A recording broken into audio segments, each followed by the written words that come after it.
Breaking college basketball news on HQ. The Arizona Wildcats have parted ways with Sean Miller after 12 years.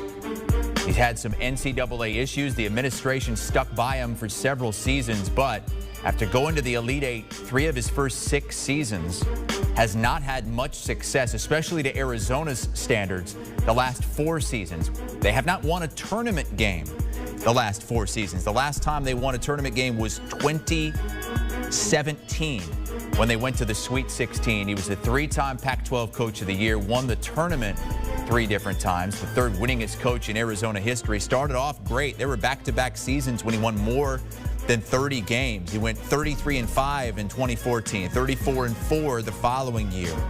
But the last 3 seasons under the NCAA microscope were not good for Sean Miller and that Wildcat program. Let's bring in former college basketball coach Avery Johnson. Avery, I think some people are going to be surprised by this, but looking at what he's done for Arizona the last 3 years and some of the microscopes that he's put the program under, what's your reaction to this news? Yeah, Chris, I'm not really surprised. The program has been in turmoil in terms of, all of the infractions, potential infractions and the cloud that's been around this program, unfortunately. So I'm not really surprised. I had a chance to coach against Coach Miller when we took our team from Alabama to play in a game there, and unbelievable fan base. You're rich in tradition. I played with a couple of Arizona guys, and Steve Kerr and Sean Elliott, and so it's rich in tradition. So, but I'm not really surprised, especially with all of the turmoil that this program has been involved with for the last couple of years. Yeah, it was such a great start. It seemed like a perfect match when he came from Xavier after leading the Musketeers to an Elite Eight. Came in and really, after one bad season, just the arrow went straight up, and Arizona was the team in the Pac-12, and I know that fan base expects them to be the team in the Pac-12. What went wrong these last 3 or 4 years?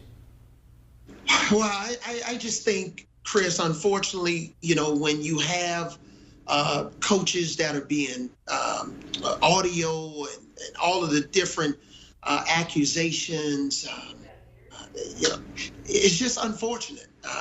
And when you have that type of a cloud over your program and you can't escape that, it's just hard. And it's hard with your recruiting. And obviously now with all the kids transferring out and the DeAndre Ayton situation, I think it was just hard to get away from that.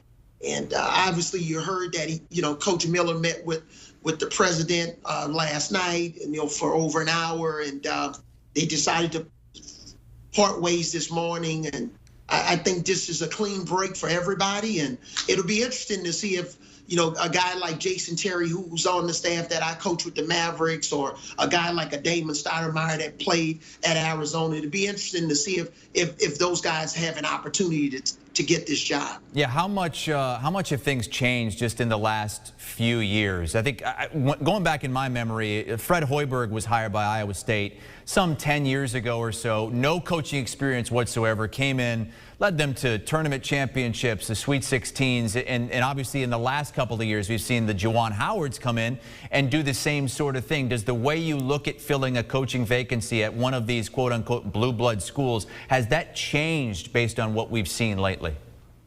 I think it has, Chris. And we're in a copycat situation, and now you see Mike Woodson going to Indiana. You see Juwan taking over at Michigan.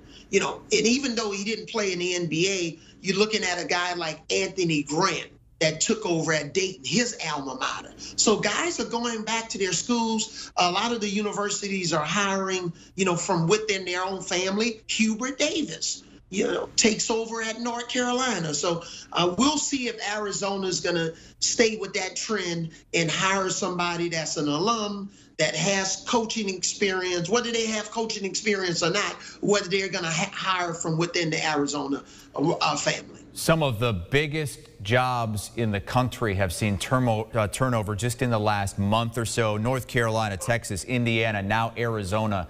Where does this job rank on the national landscape, in your opinion?